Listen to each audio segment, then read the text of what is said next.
Bonjour à tous. Alors aujourd'hui, je vais commencer la correction de l'examen d'algèbre de la session de rattrapage année 2019-2020. Je vais faire 3 exercices. Premier exercice sur les espaces vectoriels. Donc on se donne U, un sous-espace vectoriel de R3, défini comme vous voyez ici.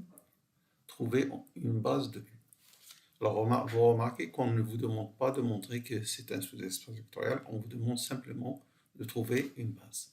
Nous avons déjà vu des démonstrations similaires pour ce genre de questions. Alors, nous allons tout de suite aller à la solution pour cette question.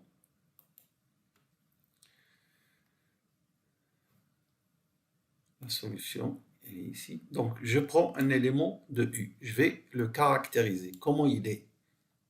Je vais l'écrire en combinaison linéaire de deux vecteurs fixes par des composantes avec des coordonnées qui dépendent de ce vecteur U.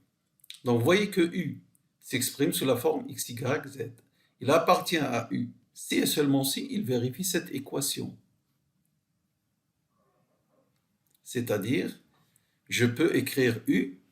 Alors, puisque c'est une équation, je peux éliminer une variable et écrire les autres en fonction de cette variable. Donc, c'est z que je vais éliminer. Alors, donc, j'ai x, y et z s'expriment en fonction de x, y. En faisant passer ceci de l'autre côté, nous trouvons z égale moins x plus 2y. Voilà l'écriture d'un élément. S'il est dans U, il est de cette forme. Avec x, y, c'est propre. Première coordonnée, première et deuxième coordonnée. Vous voyez? Alors, et ici, je vais mettre dans un vecteur tout ce qui est x et dans un autre tout ce qui est y.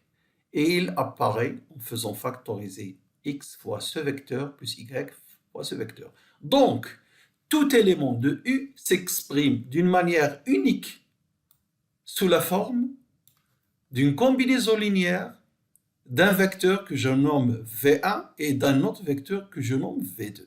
Alors pourquoi d'une manière unique? Parce que les composantes qu'il a sur ces deux vecteurs sont ses propres coordonnées, la coordonnée x et y.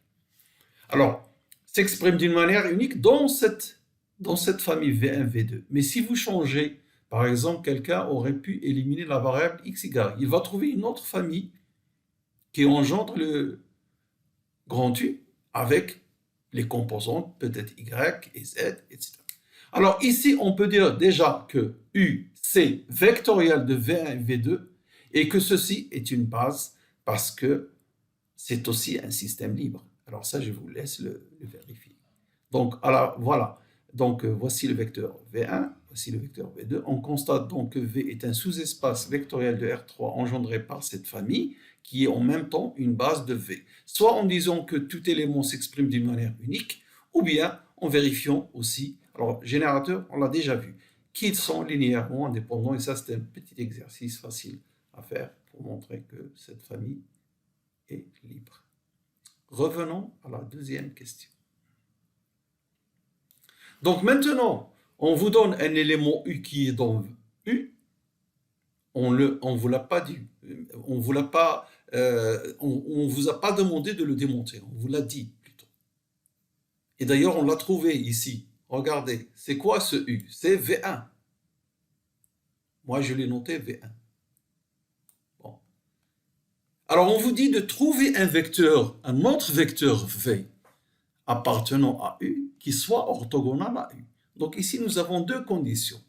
Ce vecteur inconnu, il doit être dans U, donc il doit vérifier cette équation, ses coordonnées doivent vérifier cette équation, et en même temps, il doit être orthogonal à U, c'est-à-dire produit scalaire de U avec V est nul. Donc voilà ce que nous allons faire. Alors remarque d'abord que U est un élément de U, je l'ai dit.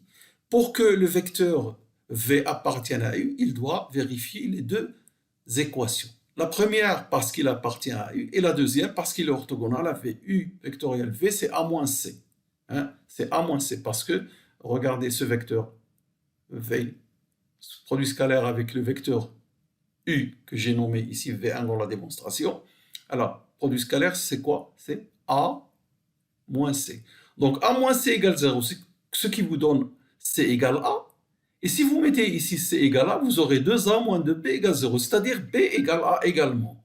Ainsi, les solutions sont A, A, A, le triplet A, A quelconque dans R. Ainsi, nous avons trouvé une infinité de vecteurs qui répondent à la question. Si on vous demande un vecteur, vous prenez le plus simple, par exemple, 1, 1, 1. Répond à la question. Voilà, donc pour la question numéro 2. On déduire une base orthonormée de U. Alors, on vous a dit déjà, j'en ai déjà parlé, que si vous avez une famille comme cette famille-là,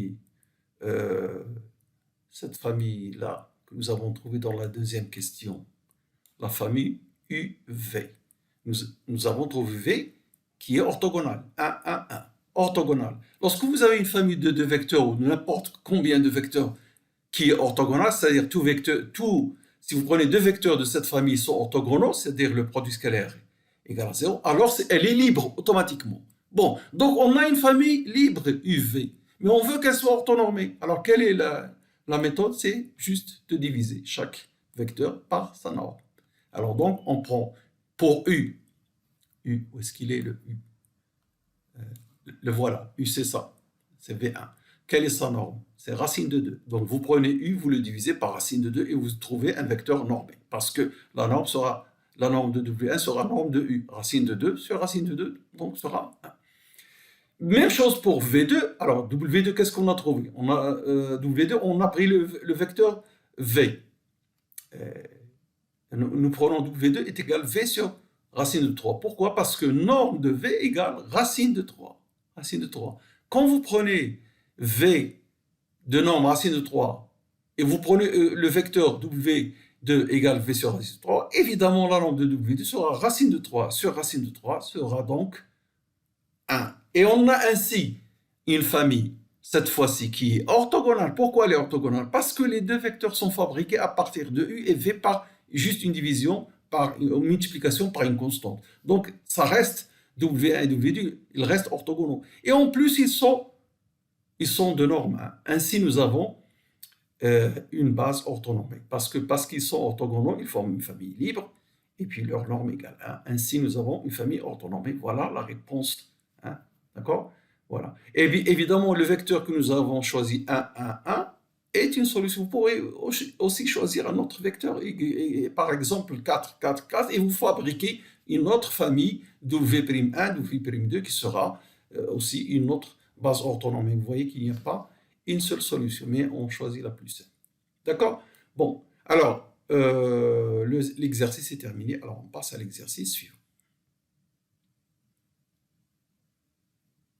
Exercice 2. Alors, cette fois-ci, sur les bases et les changements de base. Alors, on se donne une base B dans R3, la base canonique, pas une base. Là, quand elle est bien précise, il faut mettre l'article défini. Là, la base canonique de R3. Parce qu'on n'a pas de la base canonique. Je rappelle, ce sont les vecteurs E1, c'est 1, 0, 0. E2, c'est 0, 1, 0. Et E3, c'est 0, 0, 1. La base canonique de R3. Et B', F1, F2, F3, et B', alors, soit B la base canonique, et B', une base, ici pourquoi c'est A, une base formée par les vecteurs de R3 définis par, ainsi vous voyez, donc ici on affirme que c'est une base, donc vous n'avez pas besoin à démontrer que c'est une base. Donc B' c'est la base formée par les vecteurs F1, F2, F3 définis ainsi. On ne vous a pas demandé de montrer que c'est une base. Donc, alors la question, première question, écrire la matrice de passage P, B, B' de B à B'. On répond dans un examen aux questions, pas à autre chose. La question, écrire la matrice de passage. Alors, je rappelle que la matrice de passage, qu'est-ce qu'on fait dans la matrice passage? On prend ce vecteur, le premier vecteur de la base, la nouvelle base, on le met ici, et on met en dessous ses coordonnées dans la base de départ, qui est ici la base canonique. Alors, F1, il a 1 comme composante sur le vecteur E1, 0 sur les composantes sur E2, 0 sur F3. Donc 1, 0, 0. Pour ce vecteur F2, il a une composante 1 sur E1 et 1 sur E2. Donc je mets 1, 1, 0 dans la deuxième colonne.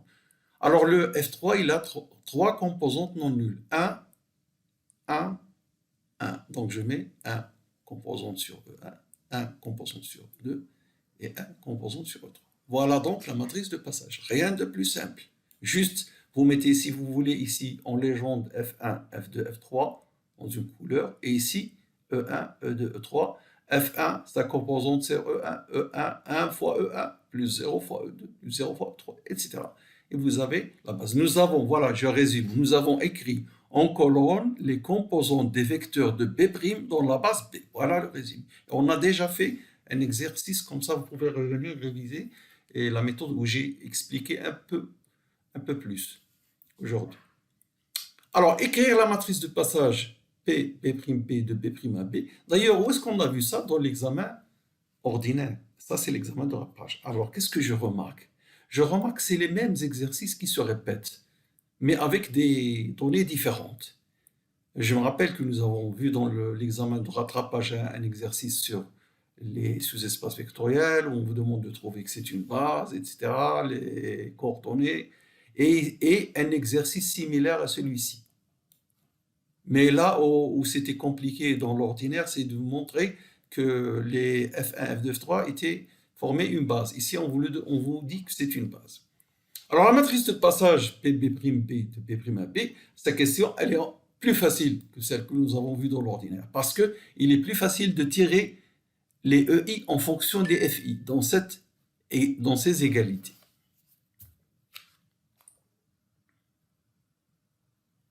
Alors voilà la réponse à la question numéro 2. Pour trouver la matrice de B' à B, il faut faire la même chose que nous avons fait pour la première, mais il faut inverser les rôles. Cette fois-ci, il faut trouver les vecteurs E1, E2, E3 en fonction des vecteurs F1, F2, F3. Alors par exemple, F1, déjà, voilà la définition dans l'énoncé. C'est ça. Donc, alors je tire d'ici que E1 égale F1. Je n'ai rien fait ici, juste changer les membres. Et F2 est égal E1 plus E2. Donc je vais en déduire que E2 que vous voyez ici, égale moins E1 qui passe de ce côté-là, moins E1 plus F2. Et E1, je sais qu'il est égal à F1, donc est égal à moins F1 plus F2. Ainsi, voilà si vous voulez, je vais souligner ces écritures. Voilà ce qu'on a trouvé. Voilà ce qu'on a trouvé pour E2. Pour E2, nous avons trouvé ceci. Attends, donc le code E2 dans la nouvelle base, qu'est-ce qu'il a comme coordonnées? Il a moins 1, 1, 0, 0, F3. Pour E1, il a comme coordonnées 1 sur F1, 0 sur F2, 0 sur F3. Et pour trouver F3, je considère cette égalité. Alors, E3 est égal à F3 moins ces deux éléments-là, 1 plus E2. Donc voilà, E3 égale F3 moins E1 moins E2. Mais E1, je l'ai calculé, il est égal à F1. Voilà, donc moins F1. Et E2, je l'ai calculé ici. Donc je mets ici moins F1 plus F2. Je constate que ici, moins F1 plus F1, ça disparaît. Et qu'est-ce qui reste? Moins F2 plus F3. Ainsi, le vecteur E3 a pour composante 0, moins 1, 1. Pourquoi 0? Parce qu'il n'apparaît pas F1. Donc c'est 0 F1, moins 1 fois F2, plus 1 fois F3. Donc, maintenant, je peux écrire la matrice de passage inverse, c'est-à-dire de B' vers B. Alors, je prends, ici maintenant, je mets les vecteurs EI ici, et les vecteurs FI de ce côté-là. E1, qu'est-ce qu'il a composante sur les vecteurs F1, F2, F3? Qu'est-ce qu'il a? Juste 1, 0, 0. E2, le voici. Qu'est-ce qu'il a composante? Moins 1, 1, 0. Et puis F3, E3, nous avons trouvé qu'il est égal à ça. Donc il a comme composante 0 F1, moins 1 F2, 1, F3. Voilà donc la matrice de passage inverse. Et comme j'ai dit la dernière fois, quand on a corrigé l'examen d'ordinaire, les matrices de passage PBB' et PB', sont inverses, dans le sens d'inversion des matrices. Autrement dit, si vous prenez cette matrice et que vous la multipliez par celle-ci, vous trouvez la matrice identité de R3. La matrice identité, c'est la matrice comme celle-ci, où tous les éléments sont nuls, sauf dans la diagonale où vous avez 1, 1, 0, et tous les autres sont nuls. Également, si vous multipliez cette matrice par l'autre, vous trouvez également la matrice identité qui est 1, 0, 0, 0, 1, 0, 0, 0, 1. La matrice identité. Alors ça, je n'ai pas insisté là-dessus, mais je ferai des vidéos prochaines sur l'inversion des matrices et comment calculer l'inverse. La multiplication des matrices d'abord, parce que je ne sais pas si vous l'avez vu en S1 ou si vous allez la voir en S2, je ne suis pas sûr. Donc voilà pour la deuxième question. Alors passons à la troisième question. Qu'est-ce qu'on nous demande dans cette troisième question? Alors on nous demande de trouver l'angle que font F1 et F2, ces deux vecteurs, et que c'est un angle compris entre 0 et pi sur 2. Alors pour trouver l'angle, on trouve le cosinus de F1, F2. On l'appelle θ. Le F1, F2, cet angle, on l'appelle θ comme dans le texte. Il est appelé comme ça dans l'énoncé. Alors cosinus de θ donc, est égal au cosinus de cet angle. C'est le produit scalaire des vecteurs F1, F2 divisé par leur norme, la multiplication de leur norme. Alors, le produit scalaire F1, F2, regardez F1, F2. Quel est le produit scalaire? C'est 1 fois 1, composante numéro 1 de F1 fois composante numéro 1 de F2, plus, alors plus rien, puisque 0, 0, alors 0 fois 1 plus 0 fois 0. Donc, F1, F2, produit scalaire est égal à 1. Et pour la norme de F1, c'est quoi? C'est 1. Racine de 1. Racine de 1. Racine de 1, oui, c'est 1. Et puis pour la norme de F2, qu'est-ce qu'il a comme composante? 1, 1. Donc la norme sera racine de 1 au carré plus 1 au carré égale racine de 2. Voilà donc, le cosinus est égal à 1 sur racine de 2. Et l'angle compris entre 0 et pi sur 2, qui a pour cosinus 1 sur racine de 2, c'est pi sur 4. Voilà donc la question numéro 3, et ça termine l'exercice 2. Nous passons à l'exercice numéro 3.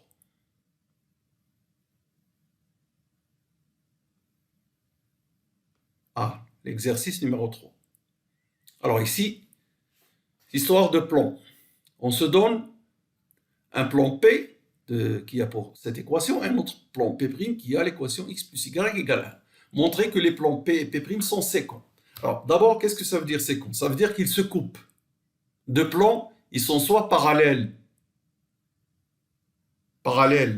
disjoints, donc ne se coupent pas, ou bien parallèles confondus. Ici, ce n'est pas le cas. Vous avez Alors, qu'est-ce qu'on nous demande déjà? Qu'ils sont séquents, c'est-à-dire ils se coupent.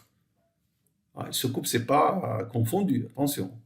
Deux plans qui se coupent vont se couper en une droite. Alors donc, voilà la réponse.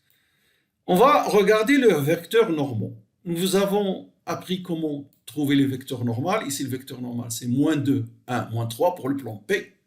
Et pour le plan P', le vecteur, il a ici 1, x, plus 0y, plus 1, z. Donc, le vecteur normal sera 1, 0, 1. Voilà, donc, n1, moins 2, 1, moins 3, que je tire de l'équation du plan, moins 2, 1, moins 3, et ici de l'équation 1, 0, 1. Ces deux vecteurs, manifestement, ne sont pas collinéaires. Parce que, qu'est-ce que ça veut dire collinéaire? Ça veut dire que l'un est proportionnel à l'autre. C'est impossible, parce que, par exemple, ce vecteur, comment il peut être égal à k fois celui-ci? À ce moment-là, la deuxième position sera nulle. Et ce n'est pas possible. Ils ne sont pas collinéaires. Alors, si leurs vecteurs normaux ne sont pas collinéaires, ces deux plans ne sont pas parallèles et ils se coupent. Voilà. Et alors, les vecteurs n et n2 ne sont pas collinéaires, donc P et P' sont séquents. Voilà la réponse à la question. Deuxième question. Alors ici, vous avez... Alors, Alors, qu'est-ce qu'on fait ici? L'intersection, justement, l'intersection de ces deux plans, on l'appelle D. C'est l'ensemble des points qui vérifient les deux équations en même temps. Pour appartenir à l'intersection, il faut vérifier l'équation de P et l'équation de P'. Et bien sûr, l'équation de intersection de deux plans, c'est quand c'est une droite. Alors ici, on nous dit que c'est une droite et trouver l'écriture paramétrique. Alors comment?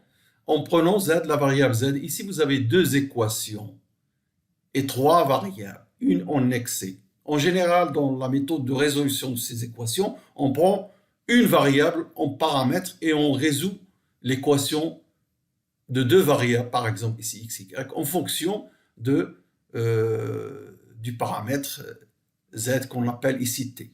Bon, alors voilà, deuxième question, en posant z égale t, cette équation de d, l'équation de d c'est ça, hein? Vérifier un élément, un point mxy qui appartient à d, il est dans P, il vérifie cette équation, et l'équation de P'. Alors, comme j'ai pris z égale t, qu'est-ce que j'ai z? X égale 1 moins z, donc c'est 1 moins t.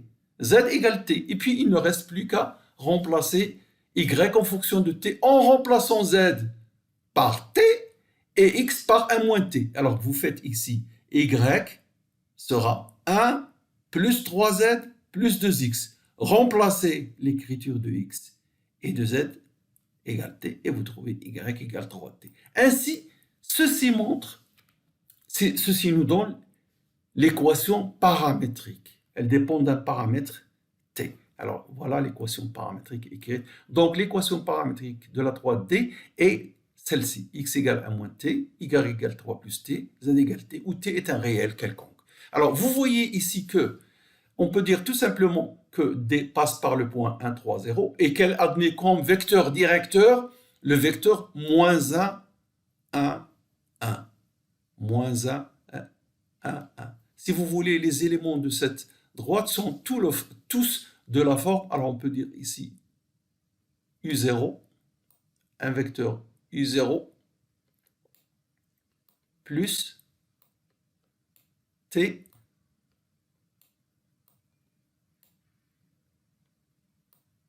par un vecteur, donc un point, plus T fois le vecteur moins 1, 1, 1. Le vecteur directeur de la droite. Moins 1, 1, 1.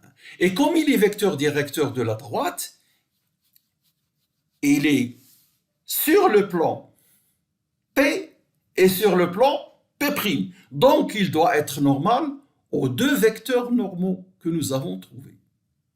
Alors, faites par exemple le produit scalaire N1 avec ce vecteur. Qu'est-ce que vous allez trouver? Vous allez trouver 2 plus 1 moins 3, c'est 0. Faites le produit scalaire de ce vecteur avec le deuxième vecteur normal, N2. Vous trouvez moins 1 plus 1 égale 0. Donc ça, c'est le vecteur directeur de cette droite. Ce n'est pas demandé, ça. C'est juste pour des explications. Là, ce qui est demandé, c'est de trouver ça, la réponse à la deuxième question. Donc, je vais effacer ça, ce que j'ai écrit. Et nous allons répondre à la dernière question. Calculer la distance du point A, 1, moins 1, 0, à la droite D. Moi, c'est ce que j'ai dans l'énoncé, que j'ai posté parce que je l'ai trouvé comme ça. Mais j'ai trouvé que le professeur a fait une solution avec un autre point. Mais moi, je donne la solution avec ce point-là. Alors, regardons, qu'est-ce que ça donne? Qu'est-ce que ça donne? Donc, un point M de D, il est de cette forme-là, avec T un réel. Et le point que nous avons dans l'énoncé, A1 moins 1, 0. La distance que j'appelle D de T, parce qu'elle dépend, la distance D de T de A à un point MT, quelconque. Enfin, il dépend de T. La distance D de T sera quoi? Ce sera la norme du vecteur AMT. Alors, la norme, c'est quoi? C'est la racine de les composantes de MT moins A au carré. Alors la première, quelle est la première composante de mt? Donc ici l'extrémité moins l'origine. 1 moins t moins la première composante de a, moins 1 au carré, plus la deuxième composante, 3 plus t moins la deuxième, moins 1, donc 3t plus 1. Et puis la dernière sera t moins 0, donc t au carré. Vous faites la racine, faites les calculs. Alors ici on a 1 moins 1 disparaît, il reste moins t au carré qui donne t2. Ici, c'est 4 plus t au carré, et ici, c'est t au carré. Vous faites les calculs. Alors, vous avez t2 qui sort d'ici, et l'un t2 sort de là, et un t2 sort de là, donc ça fait 3 t2. Et puis, le double produit, 8t, le voilà. Et puis, le terme constant, 4 au carré égale 16. Nous avons d de t égale racine. Si vous voulez la distance, il faut trouver le plus court chemin du point A à un point de D. Donc, il faut minimiser cette valeur. Comme c'est la racine d'une fonction à terme positif ici, fonction polynôme de degré 2, n'a pas de racine, le delta est négatif, tout ça c'est clair. Alors il faut donc minimiser la racine ou minimiser ce qui est à l'intérieur. Alors pour minimiser ce qui est à l'intérieur, je prends f de t, ce qui est à l'intérieur de la racine, et c'est la dt au carré évidemment. Qu'est-ce que vous faites pour minimiser? Il faut calculer la dérivée, faire les variations. Je calcule la dérivée, c'est 6t plus 8. Donc elle s'annule pour moins 8 sur 6, moins 4 sur 3. Et je fais les variations pour trouver le terme, le minimum. Alors regardez ici. Voilà, 3t2 plus 8t plus 16. Dérivée, 6t plus 8, s'annule en moins 8 sur 6 égale moins 4 sur 3. Je fais le tableau de variation. Moins 8, moins 4 tiers, 8. Alors ici, vous avez plus, parce que la dérivée c'est 6t plus 8, le 6 est positif, plus à la droite de la racine, moins, donc tend vers plus l'infini, parce que ici la limite en plus l'infini c'est plus l'infini, et en moins l'infini également à cause de ce t2. Et elle descend, vous voyez, vers un minimum qui est l'image de moins 4 sur 3. J'ai fait les calculs, vous allez les faire pour vérifier, égal à 32 sur 3. Donc le minimum de ft c'est 32 sur 3, et le minimum de d de t qui est la racine de ft sera la racine de 32 sur 3, et nous avons ainsi trouvé le minimum qui sera donc la distance. Alors donc, voilà, je répète ici, la fonction, on cherche là où s'annule la dérivée, on fait le tableau de variation et on trouve le minimum, le creux que j'ai vu dans ce tableau, f de t0 égale 32 sur 3. T0, c'est moins 4 sur 3. Et alors, comment? En calculant f' de t et en faisant la variation de f de t. Donc, alors, d de a de t, c'est le minimum de c, de la distance de a à un point quelconque de d. Le minimum, c'est la racine du minimum que nous avons trouvé. Racine de ft0, racine de 32 sur 6, après une petite modification, parce que 32 c'est 16 fois 2, et racine de 16 égale 4, donc je trouve 4 racines de 6 sur 3. Voilà la solution de cet examen, du moins la première partie, et il nous reste la deuxième partie. Merci de votre attention. Au revoir.